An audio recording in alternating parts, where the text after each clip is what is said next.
ATN নিউজের Facebook লাইভে আমি স্বাগত জানাচ্ছি মনিরুজ্জামান। আপনারা জানেন নারায়ণগঞ্জের রূপগঞ্জের বড়পাই এলাকায় একটি বাড়ি ঘিরে রেখেছে অ্যান্টি টেরোরিজম ইউনিট এবং তারা যেটি সন্ধান পেয়েছে যে এই যে বড়পাই এলাকার যে চারতলা ভবন রয়েছে এই ভবনের তিনতলায় জঙ্গি আস্তানা রয়েছে। এই তথ্যের ভিত্তিতেই তারা আজকে সকাল থেকেই এই বাড়িটি ঘিরে রেখেছে এবং দুপুরের কিছু পরই এই বাড়িতে অ্যান্টি টেরোরিজম ইউনিটের সদস্যরা তাদের যে মূল অভিযান সেটি তারা শুরু করেন এবং এই অভিযান থেকে এখন পর্যন্ত যদিও অভিযান চলমান রয়েছে এবং এই অভিযান থেকে অভিযানের নেতৃত্ব দানকারী অ্যান্টি টেরোরিজম ইউনিটের পুলিশ সুপার সানার হোসেন জানিয়েছেন যে এই বাড়িতে এখন পর্যন্ত কোনো জঙ্গি সদস্যের উপস্থিতি তারা পাননি। তবে এই বাড়িতে 3টি শক্তিশালী বোমার সন্ধান তারা পেয়েছেন, যার একটি বোমা এরই মধ্যে নিচে নামিয়ে আনা হয়েছে এবং আরও 2টি বোমা কিন্তু এই বাড়িতেই, অর্থাৎ যে তিনতলার যেই বাসা ছিল সেই বাসায় এখনও 2টি বোমা রয়ে গেছে। সেখান থেকে একটি বোমা নামিয়ে এনে নিচে বিস্ফোরণ করা হবে, নিষ্ক্রিয় করা হবে এবং একটি বোমা তারা যেটি জানিয়েছেন যে এই ভবনের 4তলার যে ছাদ রয়েছে সেই ছাদে নিষ্ক্রিয় করবেন তারা, যেই তুলনামূলক একটি ছোট বোমা রয়েছে সেই বোমাটি। তো এখন পর্যন্ত বোমা নিষ্ক্রিয় করার যে কার্যক্রম সেটি তারা চলমান রেখেছেন, অর্থাৎ এই বোমা নিষ্ক্রিয় করতে গেলে যে ধরনের প্রস্তুতি থাকা দরকার সেই প্রস্তুতি তারা নিচ্ছেন এবং পুরোপুরি তারা প্রস্তুত হওয়ার পরই বোমা নিষ্ক্রিয় কাজ শুরু করবেন। একটু জানিয়ে রাখি, গত 30 জুন অর্থাৎ গত রোববার কক্সবাজার থেকে পারভিন আক্তার নামে একজন জঙ্গি সদস্যকে, আনসার আল ইসলামের এক নারী সদস্যকে গ্রেপ্তার করে অ্যান্টি টেরোরিজম ইউনিট এবং তার দেয়া তথ্যেই এই বাড়িটির সন্ধান পায়। পরবর্তীতে আজকে এই বাড়িটি অ্যান্টি টেরোরিজম ইউনিটের সদস্যরা ঘিরে রাখে এবং এখন পর্যন্ত সেই বাড়িটি কিন্তু ঘিরে রাখা হয়েছে, যদিও তাদের যেই আভিযানিক যে কার্যক্রম সেটি তারা চলমান রেখেছেন। 30 জুনের আগে গত 9 জুন নেত্রকোনা থেকে কিন্তু বিপুল পরিমাণ বিস্ফোরক দ্রব্য উদ্ধার করে এই অ্যান্টি টেরোরিজম ইউনিট। সে সময় তারা জানিয়েছিল যে নেত্রকোনায় একটি মৎস্য খামার ভাড়া করার নাম করে, অর্থাৎ মৎস্য খামার করার নাম করে সেখানে তার আনসার আল ইসলাম জঙ্গি কার্যক্রম পরিচালনা করছিল। সেই তথ্যের ভিত্তিতে তারা সেখানে অভিযান পরিচালনা করে এবং সেখান থেকেও বিপুল পরিমাণ বিস্ফোরক দ্রব্য তারা উদ্ধার করে। এই 9 তারিখের আগে গত 5 জুন নরসিংদীর রায়পুরা থেকে এক জঙ্গি সদস্যকে গ্রেপ্তার করে পুলিশ। সেই সময় যে গত রোববার যে পারভিন আক্তার নামে আনসার আল ইসলামের নারী সদস্যকে গ্রেপ্তার করা হয়, সে সময় সেই পারভিন আক্তার কিন্তু নরসিংদীর রায়পুরা থেকে পালিয়ে গিয়েছিল এবং সেখান থেকে পালিয়ে গিয়েই তিনি কক্সবাজারে অবস্থান করছিলেন। এই তথ্যের ভিত্তিতেই গত রোববার পারভিন আক্তারকে গ্রেপ্তার করা হয়। আমরা এখন যেই অভিযানে রয়েছি এই অভিযানের নেতৃত্ব দানকারী কর্মকর্তা অ্যান্টি টেরোরিজম ইউনিটের পুলিশ সুপার সানার হোসেন জানিয়েছেন যে তারা তাদের যেই নিয়মিত কার্যক্রম, এই জঙ্গি দমনে তাদের যেই কার্যক্রম সেই কার্যক্রমের অংশ হিসেবেই কিন্তু তারা তাদের গোয়েন্দা কার্যক্রম পরিচালনা করে এবং সেই গোয়েন্দা তথ্যের ভিত্তিতেই তারা এই সব যেই জঙ্গি আস্তানা কিংবা জঙ্গি প্রশিক্ষণ কিংবা এই যেসব বিস্ফোরক দ্রব্য যেখানে রাখা হয় সেসব বিষয়ে তারা কিন্তু এই গোয়েন্দা তথ্যের ভিত্তিতেই তারা সেসব তথ্য নিয়ে থাকেন এবং এর ভিত্তিতেই আমরা দেখেছি যে আজকে অ্যান্টি টেরোরিজম ইউনিট নারায়ণগঞ্জের রূপগঞ্জের যেই সেখানে তারা ওই বড়পা এলাকায় তারা অভিযান পরিচালনা করছেন এবং এই অভিযান থেকে আমরা যেটি দেখতে পাচ্ছি যে এখন পর্যন্ত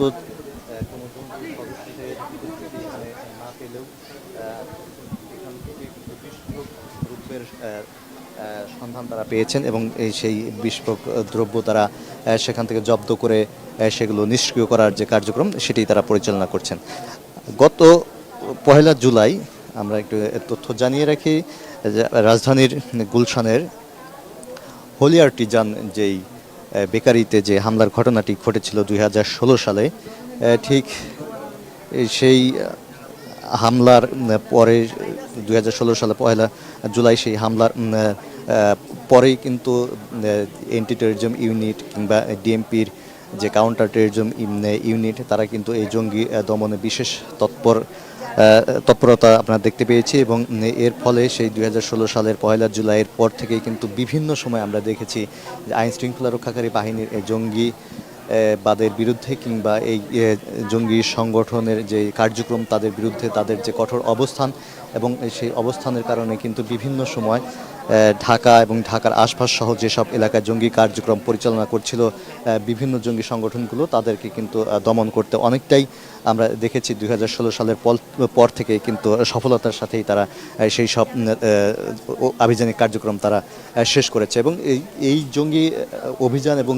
জঙ্গিবাদ বিরোধী যে আইন শৃঙ্খলা রক্ষাকারী বাহিনীর যে কার্যক্রম এটি কিন্তু একটি ধারাবাহিক প্রক্রিয়া এবং এই 2016 সালের পর থেকে এই ধারাবাহিক কার্যক্রমের ফলে বড় ধরনের কোনো জঙ্গি হামলা কিংবা জঙ্গি কার্যক্রম কিন্তু বাংলাদেশে সংগঠিত হয়নি। তবে আইন শৃঙ্খলা রক্ষাকারী বাহিনীর পক্ষ থেকে কিন্তু বরাবরই দাবি করা হয়েছে বিভিন্ন যখন জাতীয় অনুষ্ঠান কিংবা ধর্মীয় বড় ধরনের অনুষ্ঠান যখন পালন করা হয় তখন কিন্তু এই জঙ্গিবাদের বিষয়টি বারবারই সামনে চলে আসে এবং সে সময় কিন্তু আইন শৃঙ্খলা রক্ষাকারী বাহিনীর পক্ষ থেকে বারবারই কিন্তু দাবি করা হয় যে বাংলাদেশে জঙ্গিবাদ আর মাথাচাড়া দিয়ে দাঁড়াতে পারবে না কিংবা জঙ্গি যারা আছেন তারা বড় ধরনের কোনো হামলার প্রস্তুতি কিংবা হামলা করার সক্ষমতা তাদের নেই এবং আইন শৃঙ্খলা রক্ষাকারী বাহিনীর সেই তাদের যেই দাবি সেই দাবির প্রেক্ষিত আমরা দেখেছি যে তারা যথেষ্ট পরিমাণে এই জঙ্গিবাদ দমনে তাদের যে কার্যক্রম সেটি সেই কার্যক্রম তারা পরিচালনা করছেন এবং জঙ্গিবাদ থেকে বাংলাদেশকে রক্ষার জন্য তাদের যে ধারাবাহিক প্রক্রিয়া সেই প্রক্রিয়ার অংশ হিসেবে বিভিন্ন সময় আমরা ছোটোখাটো যে অভিযান সেসব অভিযানও আমরা দেখতে পাই। তো আজকে যে অভিযানটি পরিচালনা করা হচ্ছে এখানে যদিও কোনো ধরনের আমরা দেখেছি যে যখন বড় ধরনের জঙ্গি বিরোধী অভিযান পরিচালনা করা হয়েছে সে সময় কিন্তু আমরা গোলাগুলির ঘটনা দেখেছি। তবে আজকে যেহেতু এখানে আমাদেরকে আগেই জানিয়ে দেওয়া হয়েছে যে এই বাড়িটিতে জঙ্গি সদস্যর উপস্থিতি তারা পাননি, যেই বাসাটিতে আস্তানা হিসেবে তারা সন্ধান পেয়েছিলেন যে বাসাটি সেটি তালাবদ্ধ ছিল এবং তালা ভেঙে তারা সেখানে বিস্ফোরক দ্রব্য তারা পেয়েছেন এবং এই বিস্ফোরক দ্রব্য পাওয়ার পর যেই তিনটি যে শক্তিশালী বোমা সেটি নিষ্ক্রিয় করতে গেলে এই বাসায় যারা রয়েছেন অর্থাৎ এই বাসার বাসিন্দা যারা রয়েছেন তাদেরকে কিন্তু এই বাসা থেকে নিরাপদ দূরত্বে নিয়ে যাওয়ার কাজ সেটিও কিন্তু অ্যান্টি টেররিজম ইউনিটের পক্ষ থেকে করা হয়েছে। এখানের যারা বাসিন্দা আছেন তাদেরকে নিরাপদে কোনো স্থানে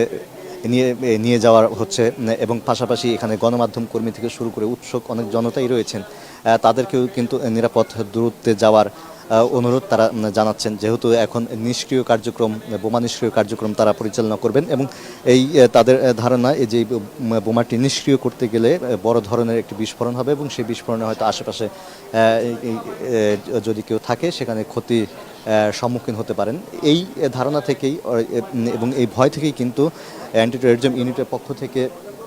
সবাইকে নিরাপদ দূরত্বে রেখে এই বোমা নিষ্ক্রিয় করার চেষ্টা করা হবে এবং তারা বারবার অনুরোধ করছেন যাতে সবাই নিরাপদ দূরত্ব থেকে সংবাদ সংগ্রহ কিংবা অন্যান্য বাসিন্দা যারা আছেন তারা নিরাপদ দূরত্বে থেকে যেন তাদেরকে নিরাপদ রাখতে পারেন সে আহ্বান তারা জানাচ্ছেন। তো যেহেতু এই আমরা যতটুকু জানি দুপুর 1টা থেকে 1:30টা নাগাদ এই বাড়িটিতে যে বোমা নিষ্ক্রিয় দল তারা প্রবেশ করে এবং প্রায় দেড় ঘন্টার পর সেখানে তারা এই বোমার উপস্থিতি শনাক্ত করেন এবং এরপর থেকেই কিন্তু এই যে বোমা নিষ্ক্রিয় করার যে বিষয় সেটি নিয়ে তারা আলাপ আলোচনা এবং কোন প্রক্রিয়ায় এই বোমা নিষ্ক্রিয় করতে পারবেন এবং কোন প্রক্রিয়ায় বোমা নিষ্ক্রিয় করা হলে আশেপাশের ভবন কিংবা এই ভবনের কোনো অংশ যেন ক্ষতিগ্রস্ত না হয় সেই বিষয়টিও কিন্তু তারা আলাপ আলোচনা করছেন এবং পুরো বিষয়টি যখন তাদের কাছে নিরাপদ মনে হবে যে এখন বোমা নিষ্ক্রিয় করা হলে কিংবা এই প্রক্রিয়া বোমা নিষ্ক্রিয় করা হলে হয়তো পুরো বিষয়টি নিরাপদভাবেই শেষ করা সম্ভব হবে, ঠিক সেই মুহূর্তে আমাদেরকে জানিয়েছেন যে তারা তখনই এই বোমা নিষ্ক্রিয় করার কাজটি তারা শুরু করবেন। যেহেতু এখন পর্যন্ত আমরা নিজেরাও এখানে সংবাদ সংগ্রহ করার তাগিদে আমরা আশেপাশে অবস্থান করছি এবং ভবনের আশেপাশের যে ভবনের যে বাসিন্দা রয়েছে তাদেরকে পুরোপুরি এখান থেকে সরিয়ে নেওয়া সম্ভব হয়নি, যার কারণে এই নিষ্ক্রিয় করার কাজটিও এখন তারা শুরু করতে পারেনি। তবে আমরা আশা করছি যে কিছুক্ষণের মধ্যেই হয়তো এই নিরাপদভাবেই যে এই ভবনটি থেকে উদ্ধার করা 3টি শক্তিশালী বোমা সেটি নিষ্ক্রিয় করতে সক্ষম হবে এবং এই নিষ্ক্রিয় কার্যক্রম শেষ করার মধ্য দিয়েই মূলত যেই এই বড়পা এলাকার এই বাসা ঘিরে রাখার যেই জঙ্গি বিরোধী আভিযানিক যেই কার্যক্রম সেটিও শেষ করা হবে। তো আমরা অপেক্ষা করছি হয়তো কিছুক্ষণের মধ্যেই এই বোমা নিষ্ক্রিয় করা হলে এবং এই পুরো অভিযান শেষ হয়ে গেলে হয়তো নিরাপদভাবেই এখান থেকে সবাই তাদের নিজ নিজ গন্তব্যে কিংবা নিজ নিজ কর্মস্থলে ফিরে যেতে পারবে। তো এই ছিল আমার কাছে নারায়ণগঞ্জের রূপগঞ্জের বড়পা এলাকা থেকে জঙ্গি বিরোধী অভিযানের সর্বশেষ পরিস্থিতির খবর।